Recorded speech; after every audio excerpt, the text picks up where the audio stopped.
शुरुआत बड़ी खबर के साथ। बड़ी खबर जम्मू कश्मीर से, जहां पर सुरक्षा बलों को बड़ी कामयाबी मिली है।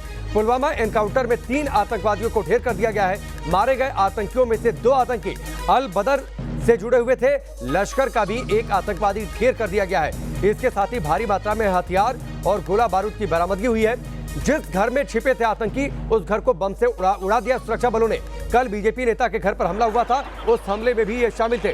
2 तस्वीरें आपके सामने हैं। पुलवामा में एनकाउंटर, 3 आतंकवादी ढेर कर दिए गए, उस घर को उड़ा दिया गया सुरक्षा बलों के द्वारा। सुनिए, इस वक्त जम्मू कश्मीर पुलिस की प्रेस कॉन्फ्रेंस चल रही है, सुनिए। कि हम लोग कैटेगराइजेशन क्यों करते हैं, किसी को एक्स करते हैं, किसी X2 करते हैं, Y करते हैं, Z+, इसलिए करते हैं। हर एक आदमी का, हर एक पर्सन का, हर एक पार्टी का अलग अलग थ्रेट होता है। मैं मानता हूँ कि बीजेपी के जो एक्टिविस्ट हैं, लीडर हैं, उनको ज़्यादा थ्रेट है।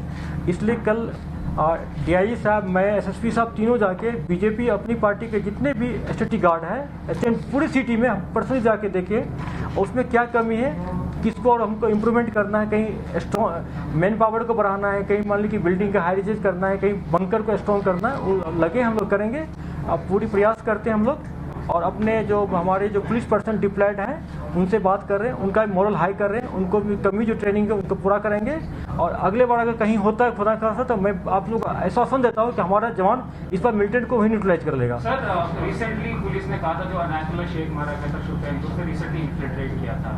क्या आपने 2 चीजें हैं कि अभी भी क्या इन्फिल्ट्रेशन जारी है, और अगर वो रिसेंटली आया है तो उसके साथ क्या कुछ और लोग भी आए हैं? ट्रेडिशनली और लोग आते हैं किसी लोकल मिलिटेंट के साथ, सिंस वो ट्रेन था पाकिस्तान में, तो उसके बारे में थोड़ा सा बताइए। जैसा कि DG साहब बार बार आपको बोले हैं और आर्मी के ऑफिसर भी आपको शेयर किए हैं कि लास्ट इन्फिल्ट्रेशन बहुत कम हुआ है, इस साल भी बहुत कम हो रहा है, नहीं के बराबर हो रहा है। क्योंकि वो रिसेंटली आया था और हो सकता है कि नेपाल से भी आ सकता है, ऐसा नहीं कि सिर्फ कश्मीर के बॉर्डर से आते हैं, नेपाल से भी आ सकता है। और चूँकि इनकाउंटर मारा गया इसलिए उसको हम इंट्रोगेट नहीं कर सकते हैं, लेकिन रिसेंटली आया था। इनफैक्ट कि उसके घर वाले को ही नहीं पता था कि उसका बेटा अभी रिसेंटली आ गया है। आजी साहब, यहाँ 2 चीज़ें हैं। एक तो सोपोर में भी वहाँ अटैक हुआ, तो जाहिर सी बात है वो पॉलिटिकल वर्कर्स थे, उन पर अटैक हुआ, और कल का अटैक पॉलिटिकल वर्कर का ही है।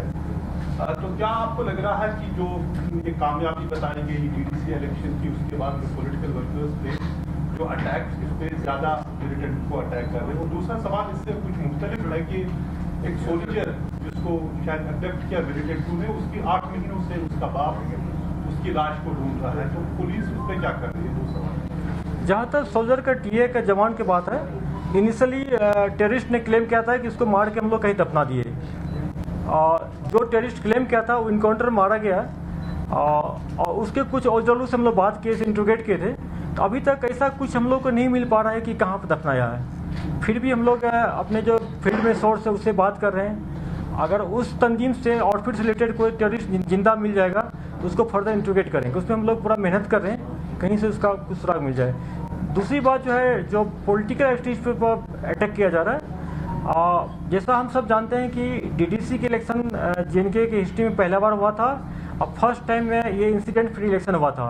इनफैक्ट हमारे अपोजिशन के लीडर उमर साहब भी एक ट्वीट किए थे जिसमें बोले थे कि 3 डिकेड में first time incident free election हुआ है।